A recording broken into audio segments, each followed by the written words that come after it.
যাত্রা শুরু হোক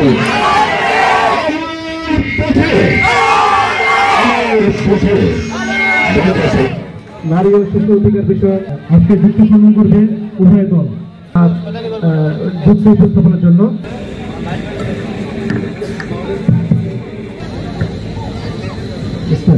মাননীয় সভাপতি বিচারক শুনছেন, সবাইকে জানাচ্ছি আসসালামু আলাইকুম ও আদাব।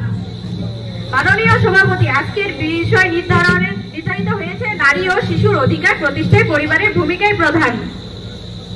আমি এর পক্ষে বলছি, একজন সন্তান জন্মের পর তার পরিবার থেকে তার অধিকার সম্পর্কে অবগত হয়। একজন শিশু জন্মের পর কিন্তু বিভিন্ন সামাজিক প্রতিষ্ঠা বা রাজনৈতিক প্রতিষ্ঠা বা প্রতিষ্ঠা ইত্যাদি তাকে অধিকার বুঝিয়ে দেয় তার পরিবার। একটি শিশুর মৌলিক অধিকার 6টি: খাদ্য, বস্ত্র, বাসস্থান, শিক্ষা, চিকিৎসা ও নিরাপত্তা। এসব অধিকার কিন্তু তার পরিবারে দিয়ে থাকে, সামাজিক প্রতিষ্ঠাগুলো নয়। মাননীয় মডারেটর, কতই যে আপনার দুঃখ বুঝতে দেয় না সন্তানের প্রত্যেকের পরিবার। মাননীয় মডারেটর, সন্তানের জীবন সুন্দর হোক এই প্রত্যাশা বাংলাদেশের সকল মা বাবার। আজকের এই প্রেক্ষাপটে দাঁড়িয়ে প্রতিপাদ্য বিষয় নারী ও শিশুর অধিকার প্রতিষ্ঠায় পরিবারের ভূমিকাই প্রধান। আমি এই বিষয়টি বিশ্লেষণ করে 30 পয়েন্ট পাওয়া যায়। পয়েন্ট নাম্বার 1 পরিবার, পয়েন্ট নাম্বার 2 সন্তান, পয়েন্ট নাম্বার 3 পরিবারের সন্তানের উন্নতি, পয়েন্ট নাম্বার 4 লক্ষ্য। মাননীয় মডারেটর, লক্ষ্য করুন এখানে পরিবার থেকে এসেছে সন্তান থেকে এসেছে জীবনের উন্নয়ন এবং জীবনের উন্নয়ন থেকে মুখ্য বিষয়টি ফুটে উঠেছে। এখানে পরিবার বিষয়টি মুখ্য হিসেবে ভূমিকা পালন করে। পরিবার বলতে বীর প্রত্যাশার প্রতি জোর দেওয়া হয়েছে বা সন্তানের সজ্ঞানে পিতামাতা সবচেয়ে আপনজন এবং যাকে ঘিরে চেয়ে থাকা প্রত্যেকটি পিতামাতার মুখ সেই ব্যক্তিকে সন্তান বলে হয়। জীবনের উন্নতি বলতে জীবনের অগ্রগতি এক পূর্বে অবস্থান থেকে উত্তরণ। মুখের সামঞ্জস্য হলো প্রধান বা মূল। সবকিছুর একটু সহজ মনে হলে এর ব্যাখ্যা কিন্তু একটু জটিল। পরিবার হলো সমাজের প্রাচীনতম একটি প্রতিষ্ঠান। প্রাচীনকাল থেকে শুরু করে সন্তানের প্রথম শিক্ষা পরিবারের মুখ্য ভূমিকা পালন করে থাকে। পরিবার হলো সামাজিকরণের প্রধান ধাপ বা বাহক। পরিবারের মাধ্যমে ব্যক্তি সন্তান ধর্মীয় রীতিনীতি, আচার আচরণ, সত্যবাদিতা, ন্যায়পরায়ণতা, ইচ্ছাশক্তি, সহানুভূতি ইত্যাদি গুণাবলী শিখতে পারে। আর একটি পরিবার তৈরি করতে পারে একজন সুসন্তান। আর সুসন্তান হবে ভবিষ্যতে সুনাগরিক। আর সুসন্তানে হবে ভবিষ্যতে সুনাগরিক। মাননীয় মডারেটর, যা হওয়ার মাধ্যমে পরিবার সমাজে উন্নতি সাধন, তাহলে তা থেকে কি বোঝা যায় না যে একজন সন্তান উন্নতির জন্য তার পরিবারের নারী ও শিশু অধিকারী প্রধান। মাননীয় মডারেটর, আরো আমি বলতে চাই যে বেগম রোকেয়ার কথা বলে উঠলে মনে জাগ্রত হয় এক বিরাট শক্তি। বড় ভাইয়ের কাছে ইংরেজি পড়তেন, ঘোর পরিপূর্ণ নেশা কিন্তু তাকে কম বাদদান দেননি। তাদের ভূমিকা থেকে কি বোঝা যায় না যে পরিবার চাইলে সবকিছু করা সম্ভব। পরিবারের মানুষগুলো সন্তানের জীবনে ইতিবাচক লক্ষ্যের দিকে সূত্রপাত ঘটায়। তাহলে তিনি কিভাবে নারী জাগরণে অগ্রগতি এবং এক সাফল্যের শিখরে আসতে পেরেছেন? বিপক্ষ দলের কাছে প্রশ্ন রয়ে গেল, আশা করি প্রশ্ন উত্তর পাবেন। ধন্যবাদ মাননীয় মডারেটর, ধন্যবাদ সবাইকে।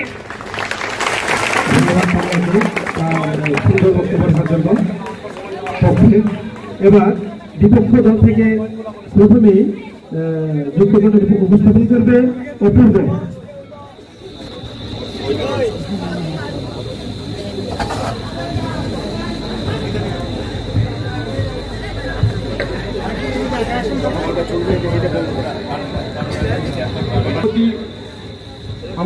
বিজ্ঞ বিচারক মন্ডলী, আমার সামনে উপবিষ্ট প্রতিপক্ষ বন্ধুরা এবং আমার সামনে উপবিষ্ট দর্শক ও শ্রোতা মন্ডলী, সবাইকে আমার আন্তরিক শুভেচ্ছা।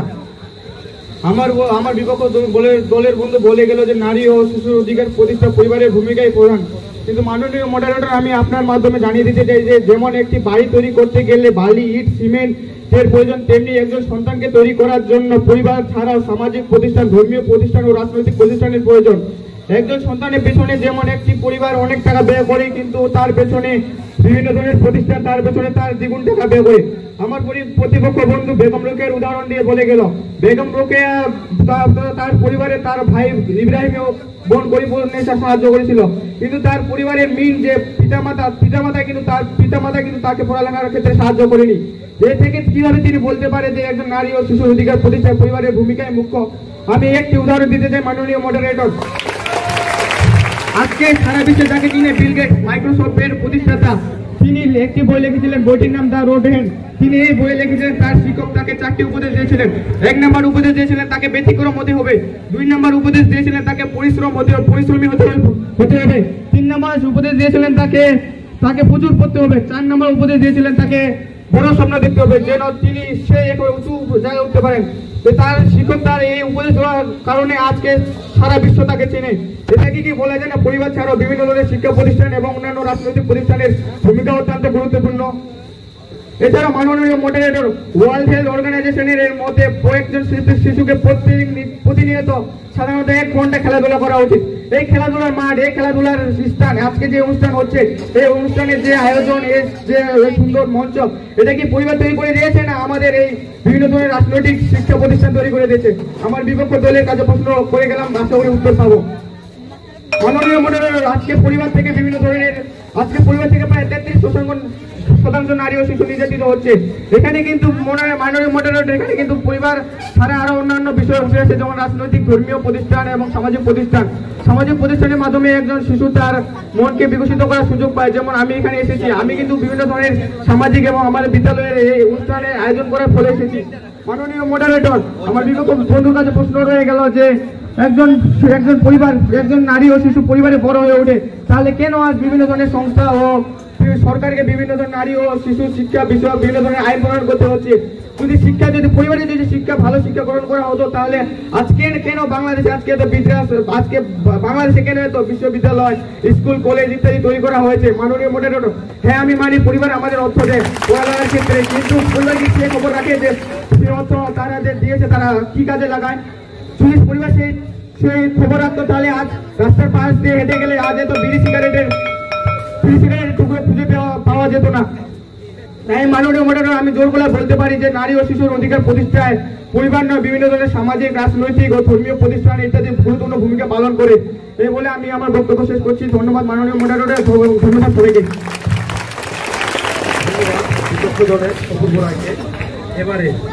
এবারে পক্ষে ইলহান সরকার।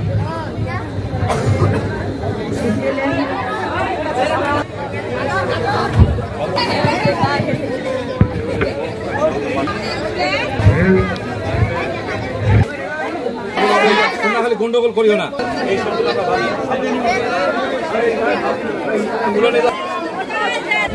সকালবেলা মোবাইল দেখবি না, বড় দেখো না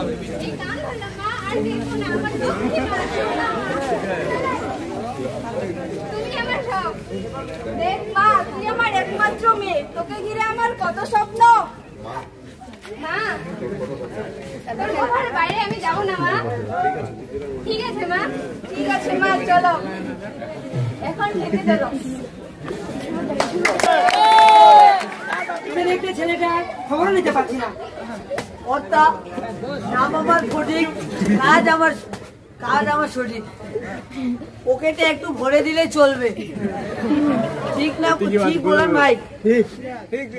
আচ্ছা, একমাত্র ছেলে আমার, সে যদি পড়ালেখা না করে তাহলে এত সম্পত্তির জন্য কি? টাকা থাকলে লেখাপড়ার কোনো মূল্য নাই। তাছাড়া আপনার যে এত সম্পত্তি, ছোট বাবু খেয়ে শেষ করতে পারবে না। তোমার ছোট বাবু এলে সন্ধ্যায় বাসায় থাকতে বলিও। জি হুজুর।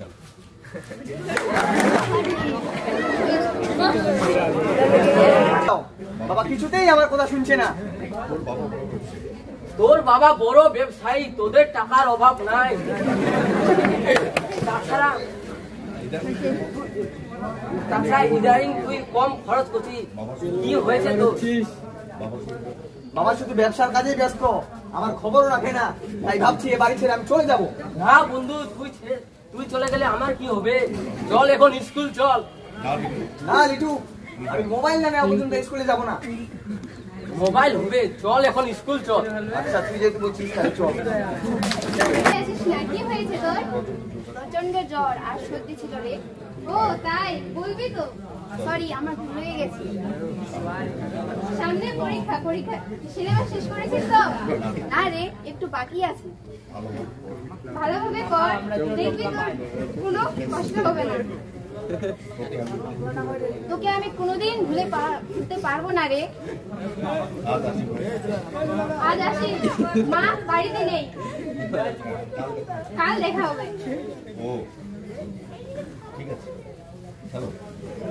ওর মতো মেয়ে হয় না, ওর কথা ভাবলেই মনে শান্তি চলে আসে। যা কিছু করছি তোর জন্য সব করছি। তুই যাই বল বাবা, বড় মোবাইল না কিনে দিলে আমি স্কুলে যাব না। তুমি কি জানো বড় ফোন নিলে পড়ালেখা হয় না? আর তুই এসএসসি পাস কর, তোকে বড় ফোন কিনে দেবো। এই তোমার শেষ কথা বাবা? হ্যাঁ, আমার এই শেষ কথা। পালে তুই বাড়ি থেকে বের হয়ে চলে যা, আমার কোনো দুঃখ নেই। তাহলে আমি ঠিক আছে, তাহলে আমি তাই করবো, আমি এক্ষুনি এই বাড়ি ছেড়ে চলে যাবো। যা যা, এত কত দেখেছি, আবার তোকে বাসা ফিরে আসতেই হবে। যা যা। আমি বাড়ি ছেড়ে চলে এসেছি, ভেবে পাচ্ছি না এখন কি করবো। আমি তো জানি না, তুই চিন্তা করিস না, আমি আছি। যা টাকা ছিল সে সব খরচ হয়ে গেছে, এখন বাড়িতে বলতে পারছি না, বাবা যে কি বলবে। চল, তোর জন্য কি করা যায় দেখি, আমি দেখছি। আজ আমি A+ পেয়েছি রে, তুই ভালো ছাত্রী রে, তাই তুই ভালো রেজাল্ট।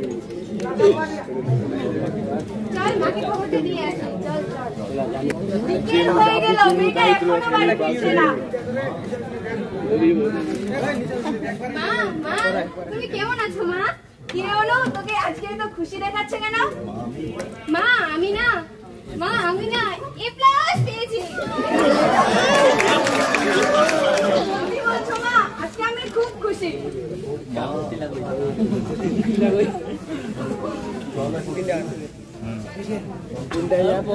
চল এখন তুমি খাবে, চলো। চিন্তা করবেন না বাবু, আজ ও কালো ছোট বাবু ঠিকই ফিরে আসবে।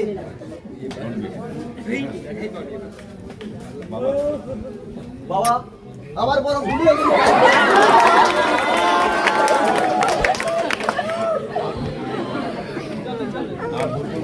আর ভুল করবো না বাবা। কোথায় ছিলি বাবা? অনেকটা শুকিয়েছি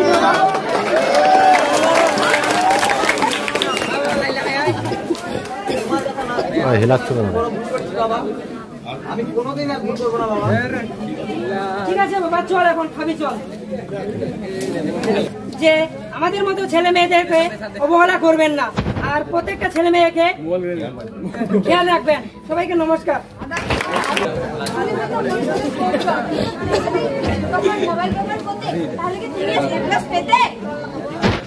তুমি ঠিক বলেছো মা, তাই আমি ছোট ভাই বোনদেরকে বলবো, ভাই বোনদেরকে বলবো ফোন ব্যবহার না করতে। ফোন ব্যবহার করলে ভালো রেজাল্ট করা যায় না। আমি প্রতিটি অভিভাবককে বলতে চাই, আপনারা আপনাদের সন্তানের প্রতি খেয়াল রাখবেন। তাই এই সমাজের যাত্রা হোক আলোর পথে।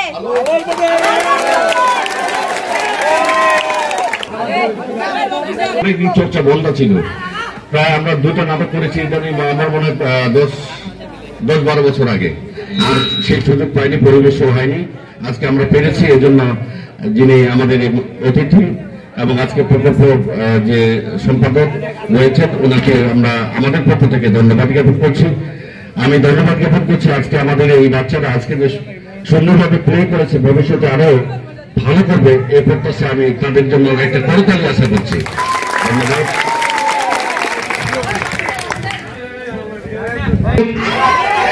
এই সমাজের যাত্রা শুরু হোক, পথে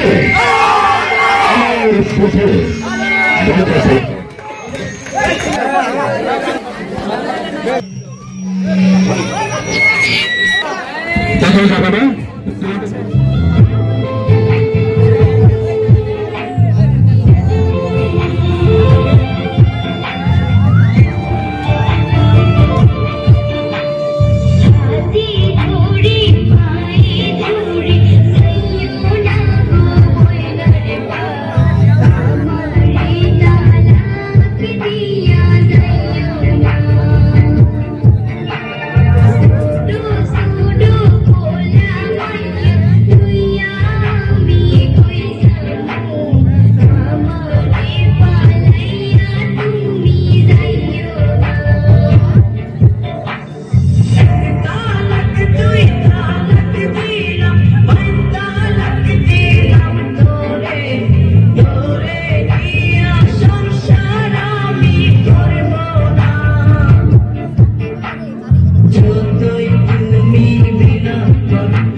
তুই